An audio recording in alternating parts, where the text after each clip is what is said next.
Power that in the hands of an irresponsible driver can kill.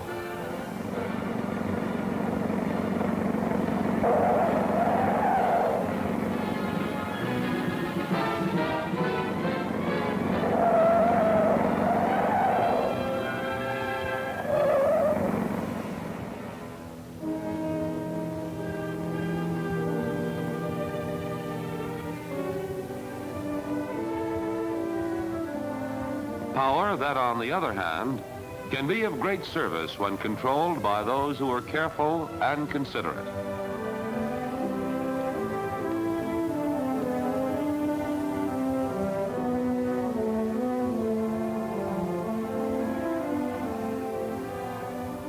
Each morning as the sun rises, a great green fleet, thousands of telephone cars, leave garages all over the country to provide more and better telephone service. Driving these cars is serious business, and as the number of cars increase and traffic conditions become worse, the drivers bear an ever-increasing responsibility for the safety of themselves and others.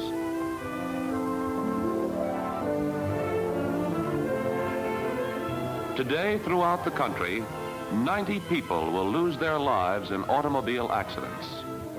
Will they be anyone you know?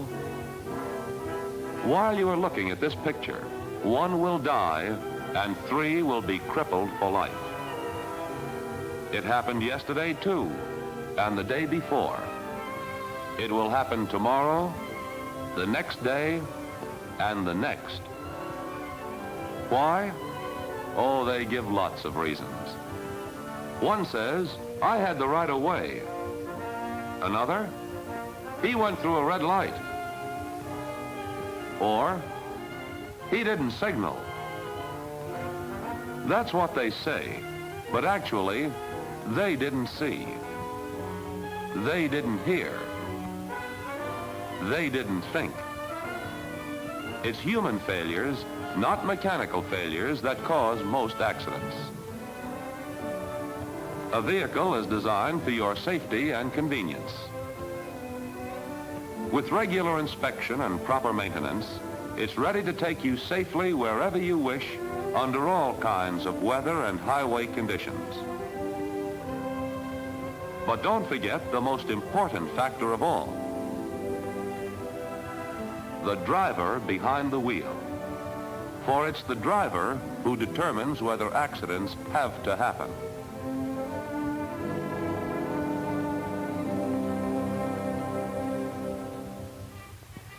Look at this. Do things like this have to happen?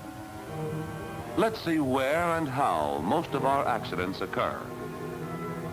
At intersections.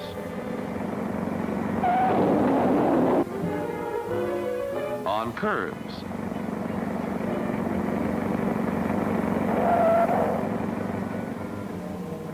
By bumper chasing.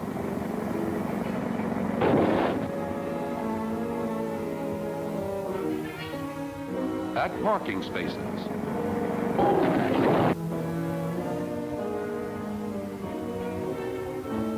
And here's another common occurrence. When Joe left his truck, there was nothing behind it.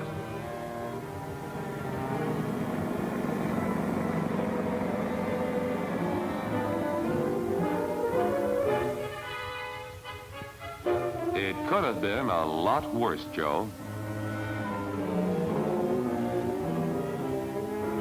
And here's another. Tom has parked his truck on a grade. As he starts his first job, Tom's car goes on to the next job without him.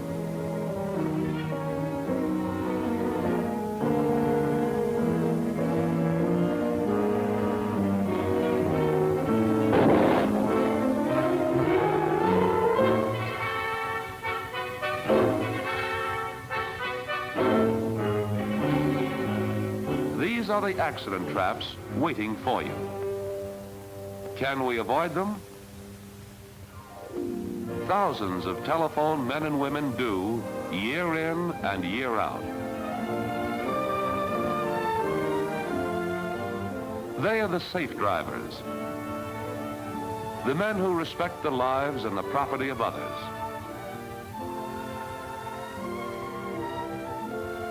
They are the drivers who see, who hear, and think.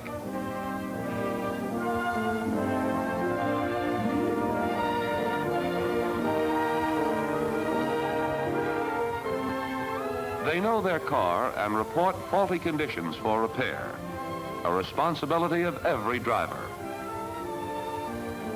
When they sit behind the wheel, they realize that they're driving 90 horses.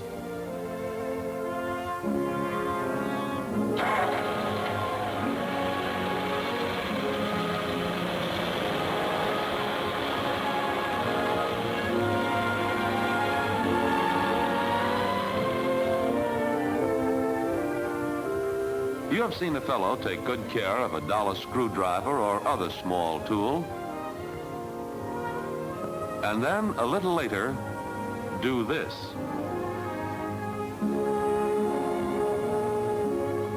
Safe drivers have a sense of values.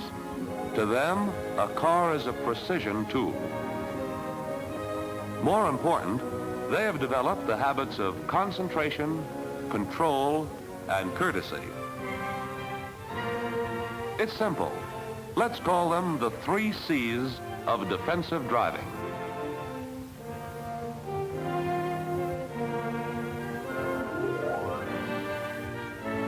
Here is Bob Clark. Through his eyes, let's see what we mean by concentration.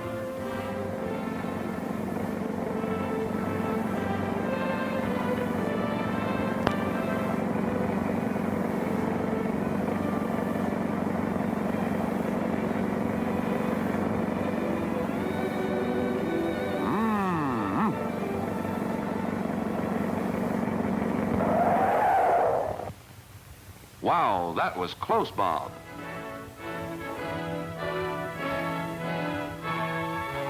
It's moments like that when accidents happen.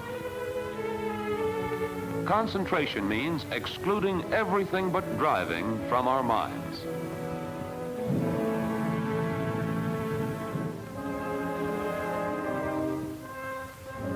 Control is equally important. Now, if you can stand another short ride, let's go along with Bill Roberts.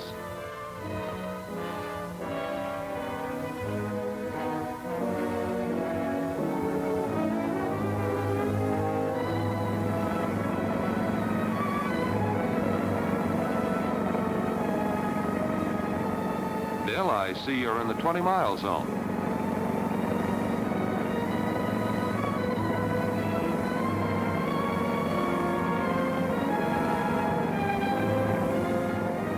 You're going too fast. You haven't got control. That sign is there for a purpose.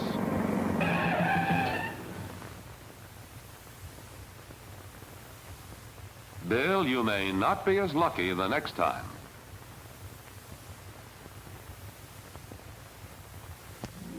Courtesy is another habit of the safe driver. Courtesy is just good sportsmanship. Now, Jim Riley prides himself on being a good sport. On the course, Jim is one of the nicest fellows you ever met.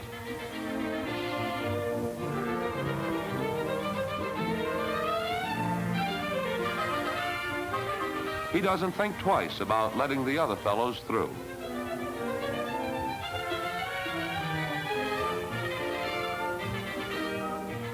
But in a car, Jim seems to change. Courtesy is forgotten.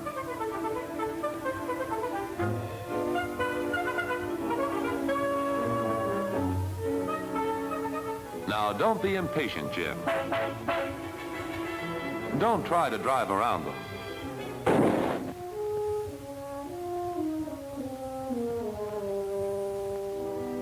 Aggravating, isn't it? Your driving reflects your character. And Jim, if you had a habit of being courteous.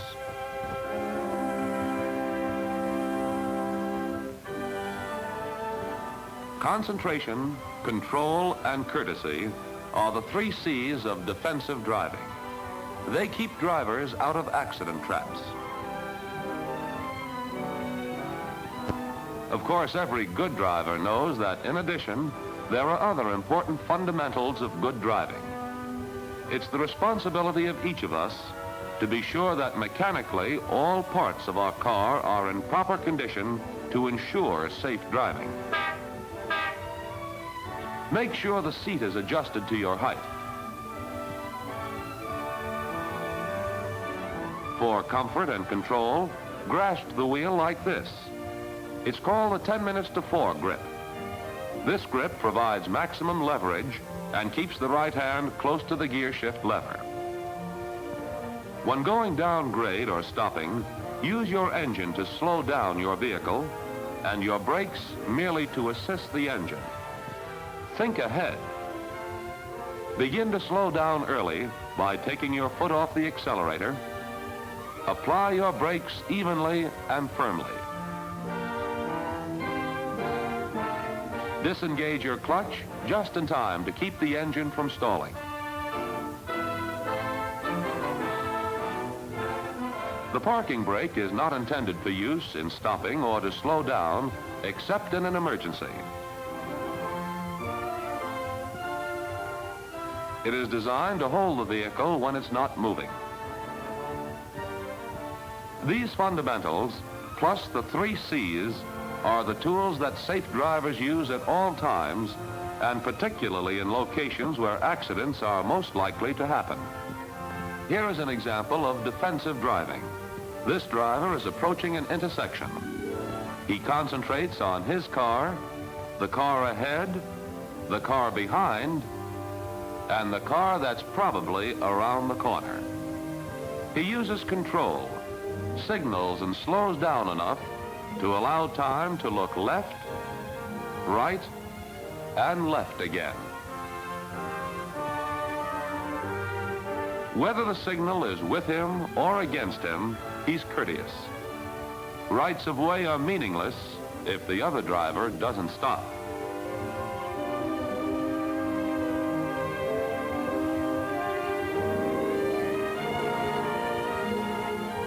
When a view of an intersection is obstructed, the defensive driver is particularly careful.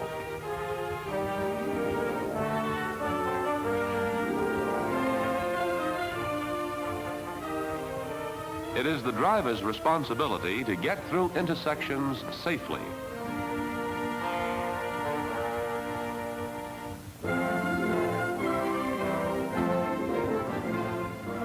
Backing accidents can be avoided if, whenever possible, we park where we don't have to back.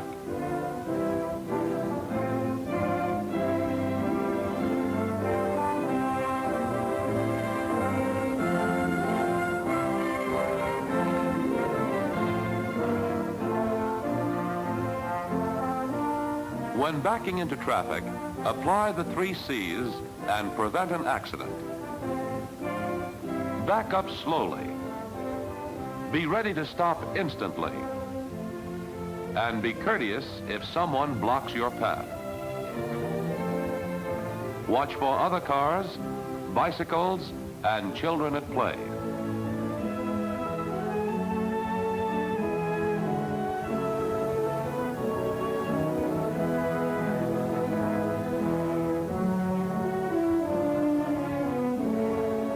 When parking at a curb, make sure there's enough space. Parallel the car ahead. Give the proper hand signal. Make sure the path is clear and back slowly, cutting your wheels. Watch those fenders and bumpers. When you've backed about half the length of your car, straighten your wheels. Turn them in the opposite direction as you move into the parking space.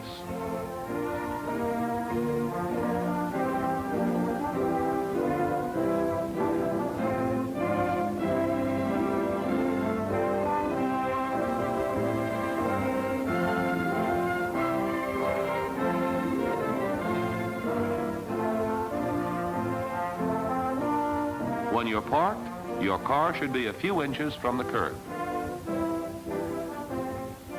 In leaving a parking space, look ahead and to the rear to make sure it's safe to enter traffic. Do not depend only on your hand signal and rear vision mirror. When passing parked cars, has this ever happened to you? There's a warning if you know what to look for. Watch for this definite front wheel signal. It can be seen 100 feet ahead. If there's someone in the driver's seat, be careful, as he may suddenly pull out from the curb. In parking on a grade, you'll find your car where you left it. If you tow in the wheels to the curb, set the handbrake, make sure it's set, turn off the ignition, remove keys and lock the doors.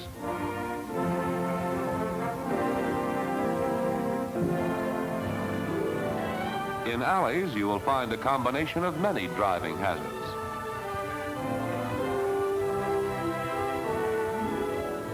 They are narrow and generally lined with fender benders.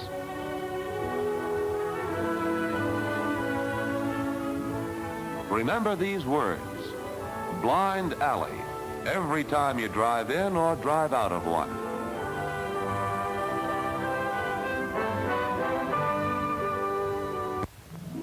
Now let's consider pedestrians.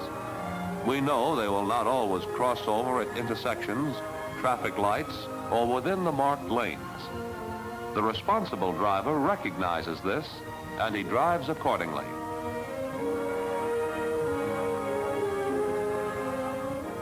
When following traffic, be ready for emergency stops. Allow a full car-length distance between your car and the car ahead for each 10 miles of speed.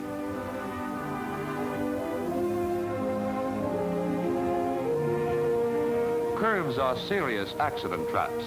Never pass on a curve. Keep well to the right with your car under control. You never know what the other driver may do. When we cut in and out of traffic, follow too close or speed, we are gambling. And we have no right to gamble with lives and property. Next time you're tempted to exceed safe speed limits, remember a 90 horsepower engine can build up forces that brakes cannot control. The force of a head-on collision at 60 miles an hour is the same as driving your car off the roof of a 10-story building.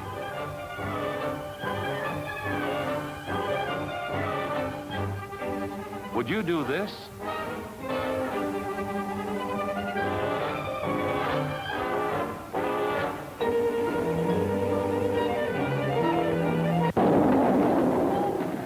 No, you wouldn't. So why do this?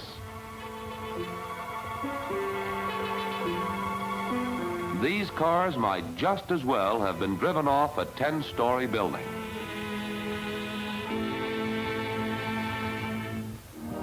Nature often causes conditions that require added concentration, control, and courtesy. Winter driving calls for all defensive driving techniques. A snow-covered countryside can be beautiful, but to the safe driver, it spells danger. Clear vision is of first importance. This windshield is an accident maker. Traction is equally important. Spinning the wheels can be prevented by releasing the clutch pedal slowly with the car in second or high. Snow tires will help. The safe driver knows when chains are necessary, but he also knows that he cannot be overconfident just because he has on a good set of traction aids.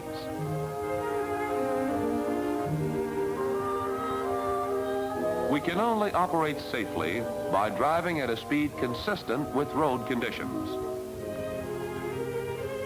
slow down when passing on a narrow road. Snowy and icy roads require looking farther ahead and giving yourself greater distance in which to stop.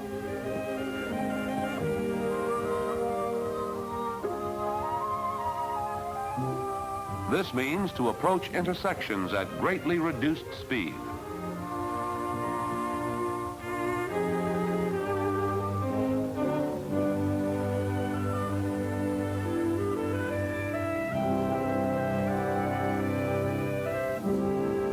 Winter driving can be safe driving if we meet each situation with our minds on our driving, the car under control, and courtesy as our guide.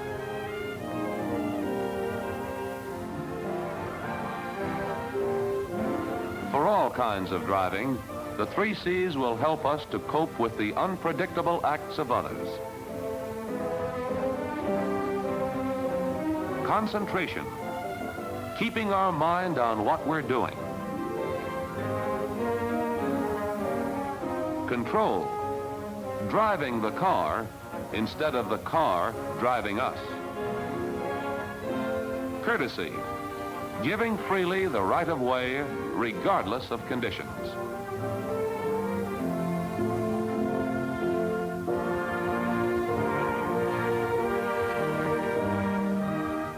Wherever we are, north, south, east, or west, telephone people can help to prevent the destruction of life and property that occurs day after day.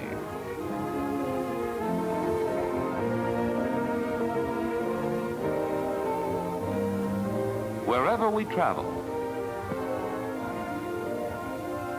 perform a courteous deed. Give freely the right of way, or give aid in an emergency. It will be convincing proof that to telephone men and women, giving service is more than putting in instruments or answering calls. This is our safety creed. It's the creed of the defensive driver.